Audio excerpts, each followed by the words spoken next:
Well, once again, I have the pleasure of hosting a dynamic panel of WHO's experts who have been invaluable in our assistance on our fight on Capitol Hill.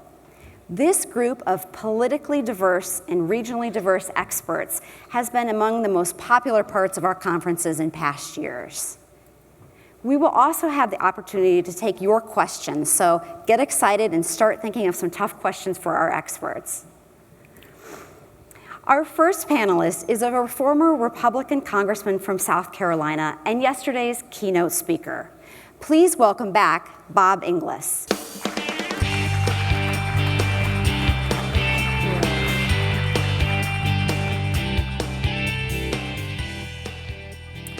Our next panelist is a senior policy advisor, author, professor, and former senator from North Dakota. Among his many advocacy roles, he is a senior fellow at the Bipartisan Policy Center, where he co-chairs the center's energy project and focuses on energy policy. Please welcome Byron Dorgan.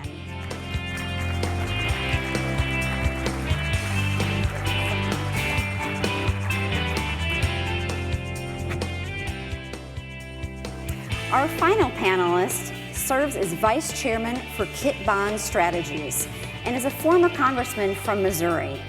Throughout a distinguished career, he served as a leading expert in energy policy, in national energy policy.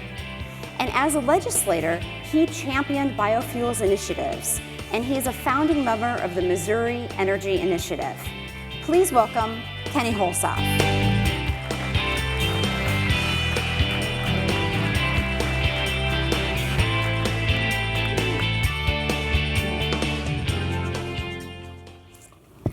Well, good morning, everyone. Good morning. Thank you guys so much for joining us. This is always one of my favorite parts of the conference because I actually get to put some people on the hot seat and ask them some questions.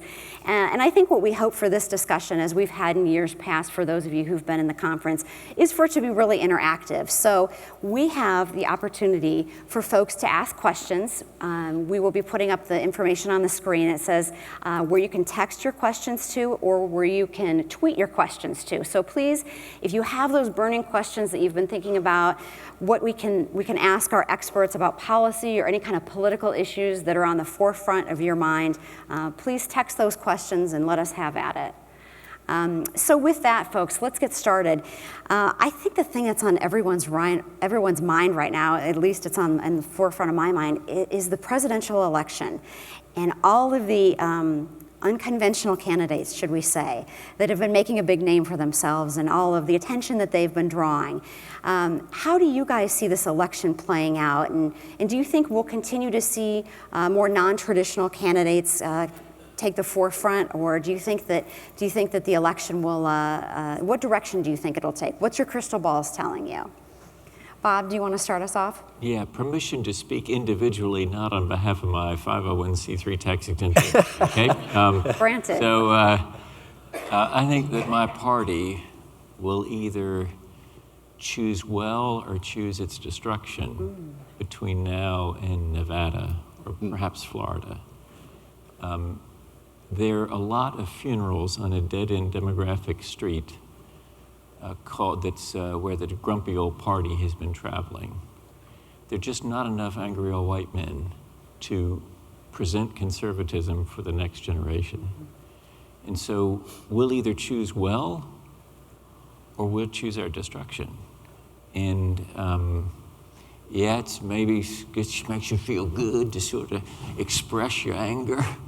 But if you can't come up with any solution, and your party fits the bumper sticker, mean people suck, well, there are a lot of millennials that'll say, well, mean people suck, and I don't want to be part of your grumpy old party. Now, if we choose well, we can reorient our party as a grand opportunity party. And I think there are a lot of frustrated progressives out there that think that the bureaucratic welfare state should go on the ash heap of history. They're tired of hooking arms with labor unions and poverty pimps and dealing with slow government. They'd like government at the speed of an app. And my party, if we're smart, will say, well, we've got some ideas for you. We are the Grand Opportunity Party. But as long as we say that climate change isn't real, and we don't like brown people and gay people and black people, and as long as we keep on saying that kind of stuff, in essence, and people are going to say to us, mean people suck. I don't want to be part of your party. And so we got a great opportunity, or we'll destroy our party. There's a lot of challenges, that's for sure. Byron? Well, I'm a Democrat, and your answer has me kind of off balance here. But I expected that kind of answer from you, knowing you. And Ann said it was unconventional this year. I'd call it crazy. Willie Nelson wrote it, and Patsy Cline sang it, and now it's being played out on the national stage. I mean, I listen to all the talk radio and cable television, and it's entertaining and kind of humorous and funny, and yet this is a really serious business. I mean, I hear people call in and say, well, politicians should be changed like diapers, and for the same reason, regularly. And another guy called in and said, well, with respect to the presidential race, I say, let's keep it vacant. And, you know, I'm thinking all this is kind of clever and funny, but this is a really serious business. We're talking about the future of this country. And I've traveled all over the world. There's nothing like this country. This is an extraordinary place that requires nurturing and care and leadership and love. And the fact is, I worry about it. I worry about both political parties. I'm obviously worried about your party as well at the moment in terms of who might be the standard bearer. When someone is asked a question running for president, tell me your thoughts about the nuclear triad, and they don't have the foggiest idea what the nuclear triad is, you think, I wonder whether they're prepared to run this country. So, look, all I care about is at the end of the day, both political parties who have good traditions in this country for helping this country over 2 centuries will pick people of significant skill and leadership capability who can move this country ahead. This is a complex, difficult, dangerous world. It requires steady leadership. There's nothing entertaining about that necessarily. But let me close by saying that the late Claude Pepper, who came from the state of Florida, used to describe it this way. The Constitution, he said, provides the miracle that every second year, the American people together get to grab the American steering wheel and decide which way we nudge this country. They're about to grab that steering wheel, and let's hope that we move away from the entertaining part of politics to the more serious, thoughtful part about what this country needs for its future.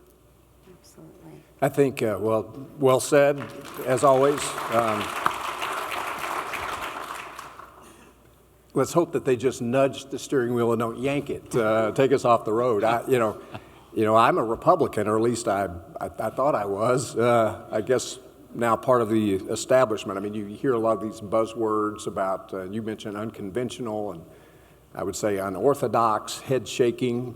We hear, terminology about, amnesty and these soundbite sort of descriptors.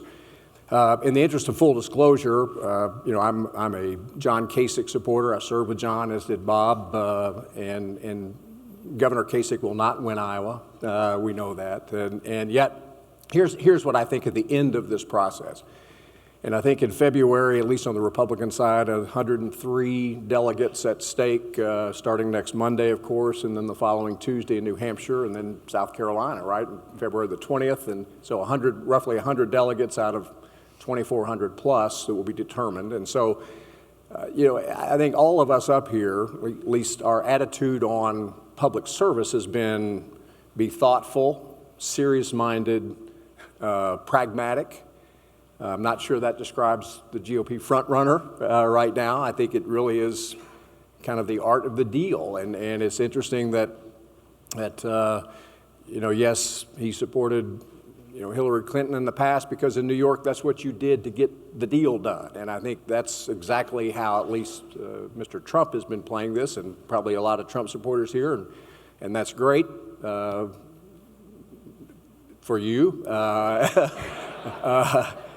But I think to what Byron said is that, these are serious times, and this process, there is a difference, I will say. I think in the Wall Street yesterday, there's a difference between shopping and buying. And we've been all shopping and been entertained, and I think next Monday in Iowa, and then as it commences, we are all going to be buying, and on both sides, which has been interesting to see on your side as well. And so it's an unusual time, and all of the predictions I made months ago have all been proven false to this point. Well, we talked a little bit about the presidential elections, but obviously we still have elections coming up in the House and the Senate. Do you guys see these same sort of politics playing out in Congress as well? I'll jump in there. Pretty interesting words, Bob, that you had as far as depending upon who the Republican frontrunner is. There are some bootstraps, if you will, as far as the presidential contender on either side of the aisle, whether it's Bernie or who we served with, or Mrs. Clinton. Depending upon who the Republicans pick, the control of the Senate is very much up for grabs. There are 24 Republican senators that are seeking re-election. There are 10 Democratic senators, and so historically, it's going to be a challenge already for Republicans if they choose to or try to maintain control of the Senate. Depending on the front runner, it could very well affect some of those close calls, those close races. I've even read some knowledgeable pundits that say, depending upon who Republicans pick, control of the House could potentially be up for grabs. And so, you're going to see that there's already been some distancing. New Speaker Paul Ryan, who a good friend and I respect a lot, has sort of arm's length, and said we'll support the nominee, but there's some distancing depending upon if it's an unorthodox candidate or not. And so, and that, of course, will eventually impact our efforts on behalf of National Biodiesel, who's in the White House, obviously, but then who's going to be controlling the policy on Capitol Hill. Absolutely. I agree with that. I think the Senate could change, depends on who's at the top of the ticket in both parties. The House is unlikely to change. And I think Kenny's right that to mention Paul Ryan knows the numbers and really understands the budget challenge. It's one thing to be out there, flapping your gums and saying all kinds of crazy stuff. It's quite another to be the chairman of the Budget Committee, now Speaker of the House, and to realize what these numbers are. And Senator Dorgan can tell you from the Bipartisan Policy Center, this is a really serious matter. And he was telling me yesterday about the numbers that are just out. Paul Ryan's reading those numbers, he understands them. And to have people on the campaign trail acting like, well, here's the deal, what we're gonna do is we're gonna balance the budget. What you want us to do is balance the budget, right? But don't touch our Social Security, Medicare, or Medicaid for my niece with this Down syndrome, right? And so then politicians hear that and they say, gotcha. You want us to go up there and talk and do nothing. Well, we're pretty good at that. So that's what's happening on the campaign trail. But meanwhile, the reason it looks like, and I would predict for you, here's a bold prediction. Before a year from now, Paul Ryan will look like establishment. Paul is anything but establishment in terms of wanting to sit on the way things are. Paul is a Jack Kemp change agent Republican. To his toes, that's what Paul Ryan is. And so he wants to change and better Social Security, make Medicare better, make Medicaid work. He wants to balance the budget. But you got to sit for a serious conversation about that and talk about real numbers and how we're going to pay for it and how we're going to pull together as Americans rather than pull apart. Very nice. Well, folks, we're starting to get some questions in from the audience. Just want to remind you, if you do have any burning questions, you can tweet them or you can text them to the number that's up on the screen. So let me read a few. Which presidential candidates are most supportive of biodiesel and renewable energy? This is certainly an exciting one we all want to know about. Byron, do you want to take a stab at that? Well, they've had to take positions, particularly in Iowa. I mean, the gateway in Iowa is to describe to the Iowan voter how you feel about the issue of renewable fuels. I helped write in 2005 and 2007 in the two tax bills, I helped write the RFS. And it's been around for a good number of years now, 11 years. And I think we're finally, it's like flying an airplane. Once you get up enough speed, you can take off, right? But you get lift. I think we really have some lift here with respect to biodiesel. It's important for the country, important for the future.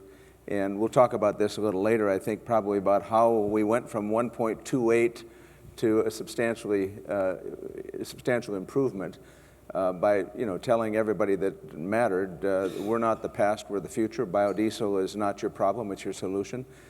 So in Iowa, all of these candidates have had to go in front of the governor and others to say how they feel about these issues. And I think most of them, with the Cruz, I think, has had a recent epiphany. I don't know whether it was, I don't know where he was when he had this epiphany. Maybe he was discussing the Bible with Donald Trump. But he originally seemed to be against it all, and then he originally said, well, that's not the case. But I do want to say this. Cruz has recently said to the Iowans, well, the RFS dies anyway. The end of the RFS was at 2022, he said, and so that's my position. There's nothing that ends the RFS in 2022. He's just wrong about that.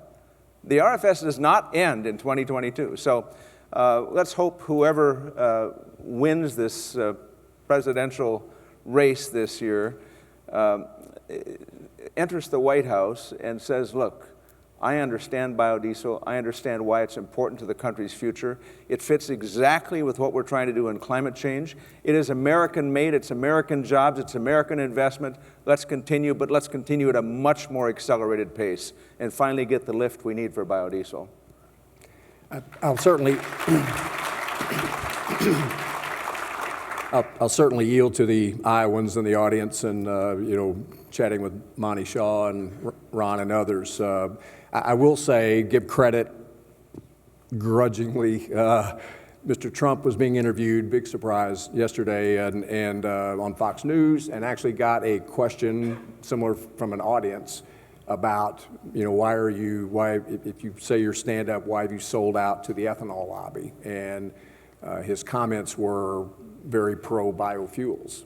Now, he didn't say biodiesel. He didn't quite, maybe it wasn't on his piece of paper or whatever, but I do think Senator Cruz has taken more of an ideological stance, which is not necessarily good for climate change, renewable fuels. I mean, he believes it's the hoaxer, I think, is the terminology. And so, again, not that we or any of us here in the room necessarily single-issue voters, but it's very important. And for the reasons that Byron has stated and the things we've talked about as far as pushing for public policy changes to help this industry, we need to have someone in the White House and in Congress that can help us during that harvest time, if you will. So, Bob, did you have anything to add? No.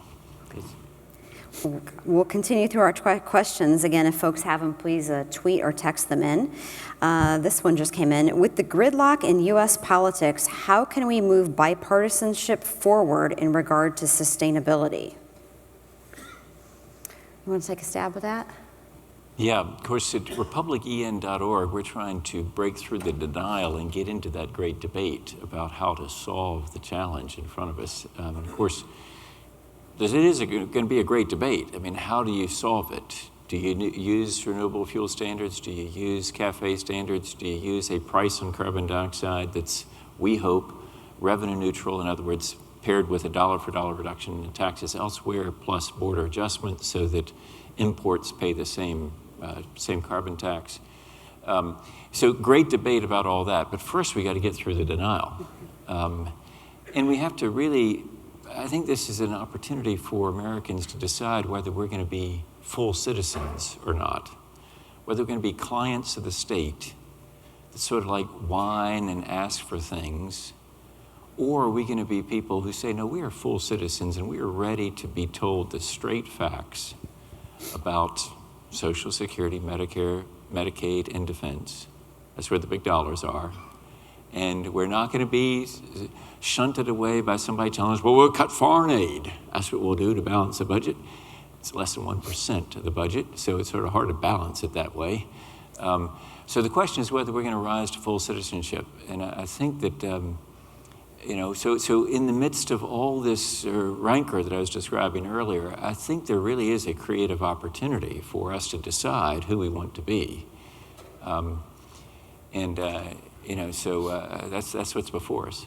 That's great. And just a quick follow-up question for you on that, Bob. Since you've been talking a lot about climate change and doing a substantial amount of work on it, when you visit with your former colleagues in Congress, how are they receiving that message? How are some of your former Republican colleagues receiving that? Well, of course, some of them say, don't let his shadow fall on me, because it's so like, oh, look what happens. You see, that's what happens to you. But actually, that's getting less and less. I mean, that was in the Great Recession, that surely seemed that way. But now, I think, particularly in the current situation that Kenny was just describing, where you have some wonderful friends that I know, I don't want to name them because I don't want to make them on the target list or something, but who are endangered if my party chooses poorly, it may create an opportunity for us, because it may be that those people try to push away from the wrong-headedness that may be at the top of our ticket, and really embrace us more clearly, and embrace you. And so, there's always an opportunity in danger, right? And so there's a danger ahead, but there is also maybe an incredible opportunity for us, because we may have some of those people on an endangered list saying, hey, this is an opportunity to show that I am ready to step forward with solutions to match the sentiment of the left. Because I really believe that conservatives are people that deliver solutions. And so I can see in the danger an opportunity for us. Excellent. Byron? Why don't we follow up with Byron and Kenny, another question. Since you guys are following this really closely, how do you see how the RFS rule played out? And do you two have any tips for our membership on, since we're seemingly in this RFS process that we have to go through every year, what can we do to continue to make the case for stronger RFS volumes during our future rulemakings we've got going on? Well, look, I think, let me just describe the past year. They say the road to the future is always under construction. The fact is, we've had to really construct 2015, going from a really disappointing circumstance, believing the EPA was essentially going to cut production of biodiesel for no good reason, and then flatline it. And we built back to a point where they finally, I think, understood that we were not their problem. We were their solution. We were their future. And we went to the EPA, we went to the White House, we went to the Congress, went to everybody to say to them, you've got to face this squarely and address the reality of this. We're talking about an industry that everyone, I mean, look, when I said we introduced this in 2005, it was bipartisan. 3 of us did it together, bipartisan. This is not some Republican or Democratic approach to say, let's build a biodiesel industry. And so from that point on, we had all this encouragement to build a biodiesel industry because it was important to the country.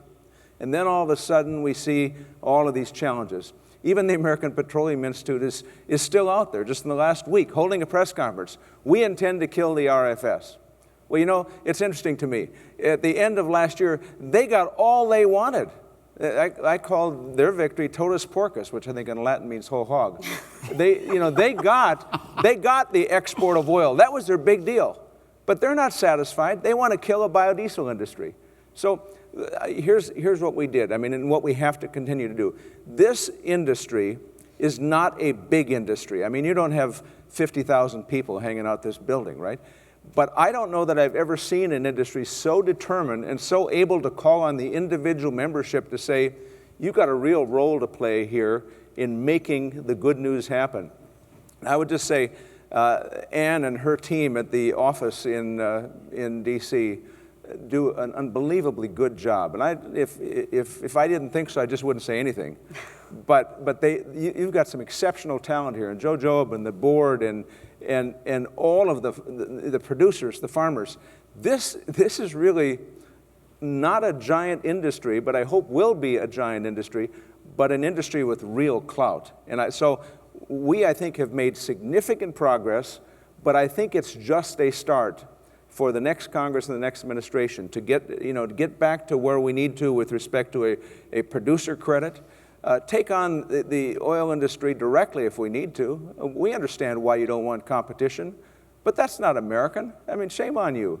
We need diversity of fuels. We need a growing, significant, profitable biofuels industry because it solves our issues it helps solve the issues with respect to carbon, lower carbon future, and fuel diversity and a range of other things. So I couldn't tell you how proud I am to be a part of what we did in 2015, which is just a precursor to, I think, what we're building to do. And we're going to have some more news out from the EPA in 2016 with respect to the 2018 number.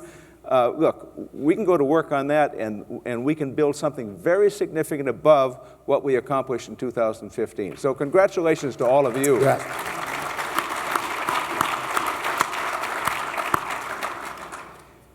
And to add to what Byron had to say, I mean, I think of when we were last together a year ago and just the uncertainty and the mood, how somber we all were. We had tax credit that had expired, and we were fighting this 1.28 number. And in addition to the team, things like yesterday, the session, the RVO working group, and again, providing the EPA with substantive, real, truthful, credible numbers. I mean, that's part of it has been the art of advocacy, which we all do, but part of it too is making the case based upon accurate numbers. We didn't get the producer's credit, but we got at least a year's extension with the retroactivity from last year. So again, we are in a much better place this year than we were a year ago. But the second part of your question was, excuse me, what can we continue to do as members? I'm a Starbucks regular guest. And a couple of years ago, you may remember that you get a cup and it would have a pithy quote. And this one day I got my daily Starbucks, and the quote made me chuckle because it was one I'd heard before. And it was from former Speaker Newt Gingrich. Love him or not. But the quote said, if you want to win on the battlefield of ideas, you have to run toward the sound of the guns. Byron mentioned the Petroleum Institute, and I did a quick Google backstage, and last year alone, $7.8 million in lobbying. Just last year. Just that one lobbying group. We have to continue, and we have to stay engaged. We have to run toward the sound of the guns. Bob is correct that there are many, many thoughtful legislators who want to get it right. I had a great conversation with New Ways and Means Chairman Kevin Brady as we were trying to get this change from blenders to producers credit.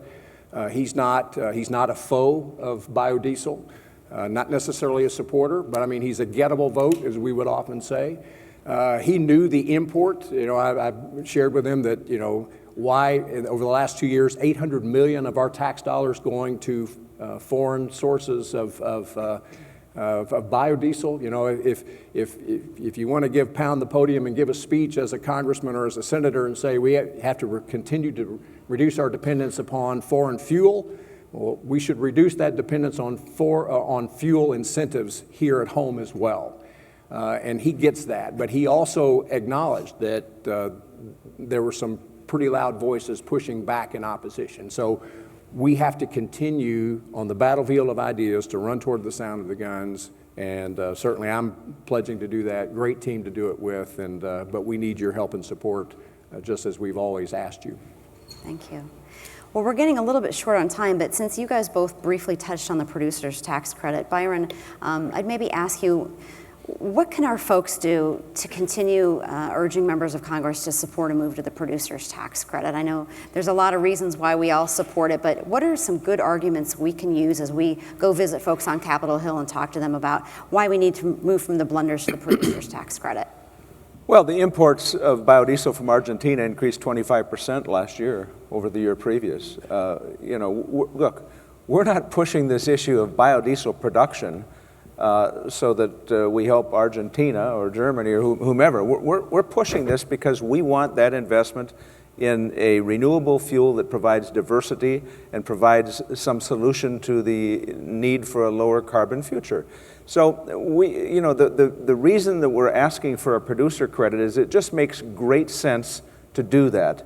It will address in part the issue of imports.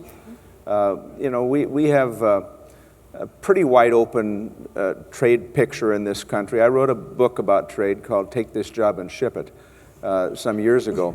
I have a view on trade that we should look at others to say, we like reciprocal trade. If your market is open to us, that's fine, we'll open our market to you. But if not, don't come knocking. Don't close your markets and tell America what to do with respect to opening our market. So, I think it's really important at this point for us to be concerned about the 25% increase in imports, 15 over 14 just from Argentina. And I think describing that to members of Congress to say, there's a simple solution here. We do have the credit. Let's just make sure the credit is a credit that incentivizes American jobs, American production, and biodiesel that will help and support our country. Excellent advice. Appreciate that. And on that note, unfortunately, we've run out of time. I feel like we could sit up here and visit with you all. And I know that we all appreciate the advice and the counsel that you give us. And we look forward to working with you all next year. It's going to be another busy year for the biodiesel industry, but I think we all feel very optimistic going into 2016. So again, thank you guys so much and appreciate the time we spent together today. Thank you. Thank you. Thank you. Thank you all.